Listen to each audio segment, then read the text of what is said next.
మేము ఈ తెలంగాణ కానీ ఉమ్మడి ఆంధ్రప్రదేశ్ రాష్ట్రంలో ఇప్పుడు రాలేదు.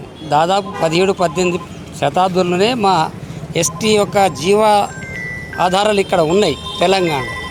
ఎందుకంటే ఈరోజు గోండు ఆదివాసులు లంబడోళ్ళకు పంచాయతీ పెట్టడంలో ఈ యొక్క ఉన్నతమైన వర్గాలు వాళ్ళ యొక్క ఆధిపత్యం కొరకు మా ఎస్టీ వాళ్ళని డివైడ్ చేయాలి. మా ఎస్టీలు దాదాపుగా ఇప్పుడు ఉన్న రిజర్వేషన్ ప్రకారం 12 సీట్లు ఉన్నాయి. ఇప్పుడు ఆ 7 సీట్లేమో ఆదివాసీ వాళ్ళకు ఉన్నది, ఎస్టీ వాళ్ళకు 5 సీట్లు ఉన్నాయి ఎమ్మెల్యే సీట్లు. కాబట్టి ఈ ఎస్టీ వాళ్ళు లంబడోళ్ళు అన్ని విధాలుగా చదువులో కానీ ఉద్యోగస్తులు కానీ అన్నిట్లో కూడా ముందంజలో ఉంటున్నారు.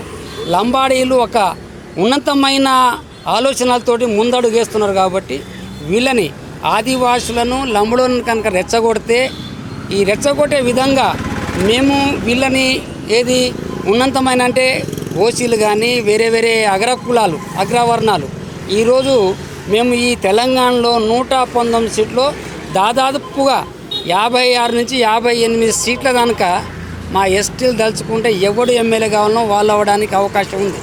ఈరోజు సపోజ్గా ప్రతి నియోజకవర్గంలో 30 నుంచి 40% ఓట్లు మా ఎస్టీ వాళ్ళు ఉన్నాయి. కాబట్టి దీన్ని అగ్రవర్ణాలు ఎట్లా చీల్చాలి, ఈ ఆదివాసులను లంబడోళ్ళని ఏ విధంగా గొడవలు చేసి వీళ్ళని ఏబిసిడీలుగా గుర్తించాలి, వీళ్ళని రెచ్చగొట్టాలి, ఎస్సీలకు మాదిగలకు పెట్టి ఆ ఏ విధంగా చేసినో ఆ విధంగా చేయాలని దాన్ని మేము చూస్తున్నారు.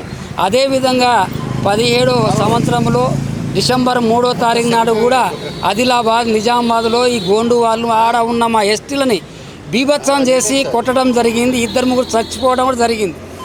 ఆ రోజు మేము సరూర్ నగర్లో పెద్ద ఎత్తున మా లంబడోళ్ళు తెలంగాణలో ఎంత మేము ఉన్నాం అని కూడా ఆ రోజు చూపించేసరికి తోక ముడుచుకొని ఎక్కడికక్కడ పండుకొని ఉన్నారు.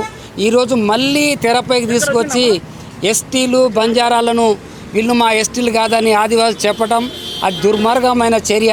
రెండోది వాళ్ళు అంతకుముందే స్వయం బాబురావును ఆత్రం సక్కురంటోళ్ళు వాళ్ళిద్దరు బీజేపీ, ఒక ఆయన ఎమ్మెల్యే ఒక ఆయన ఎంపీ, వీళ్ళిద్దరూ సుప్రీంకోర్టులో కేసు వేస్తే 23 నాడు సుప్రీంకోర్టు కూడా దాన్ని మేము తెలంగాణలో ఉన్న ఎస్టీలను మేము ఎట్టి పరిస్థితుల్లో తీసేయడానికి అవకాశం లేదు అని చెప్పని వాళ్ళు తీర్పు ఇవ్వడం కూడా ఉన్నది, ఆ కాపీ కూడా ఉంది. కాబట్టి ఇప్పుడు మళ్ళీ దాన్ని రెచ్చగొట్టాలి. ఇలా ఏది మన తెల్ల వెంకట్రావు ఎమ్మెల్యే రేపు ఆయన ఉప ఎన్నికలు వచ్చే అవకాశం ఉంది. కాబట్టి నేను మళ్ళీ ఓడిపోతాను, దాని మీద ఆడ ఉన్న ఆదివాసీల వాళ్ళని దగ్గర చేసుకోవడానికి ఈ యొక్క ఇనాదం తెరపై తీసుకురావడం జరిగింది. అదేవిధంగా ఈ స్వయం బాబురావు బీజేపీ నుంచి ఎంపీ గెలిచి ఎంపీటీపీ టికెట్ ఇవ్వకపోగా అతను మళ్ళీ ఆయనకి ఏ పదవులు లేవు కాబట్టి వాళ్ళ ఆదివాసీ వాళ్ళని ఈ యొక్క రిజర్వేషన్ పోరాటం గురించి ముందుకు తీసుకొస్తే నాకు మా జాతి తరపున పట్టుంటుందన్న ఆలోచనతో రెచ్చగొట్టే విధం చేస్తున్నాడు. కాబట్టి మా రిజర్వేషన్ మేము ఎట్టి పరిస్థితుల్లో వదులుకునేంత పరిస్థితుల్లో లేవు. ఎట్టి పరిస్థితుల్లో మా రిజర్వేషన్ మాకు ఉంటుంది. సుప్రీంకోర్టు ఇవాళ మేమన్నా కానీ వాళ్ళన్నా కానీ వాళ్ళు కూడా మా అన్నదమ్ములు లెక్కనే ఉన్నాం ఇన్ని రోజులు. ఇవాళ ఏదో పార్లమెంట్లో ఈ యొక్క బిల్లు ప్రవేశపెడితేనే మమ్మల్ని తీసేయడానికి అవకాశం ఉంటుంది తప్ప అప్పుడులోగా ఎవరికి కూడా దమ్ము ధైర్యం లేదని చెప్పి తెలియజేస్తున్నాను.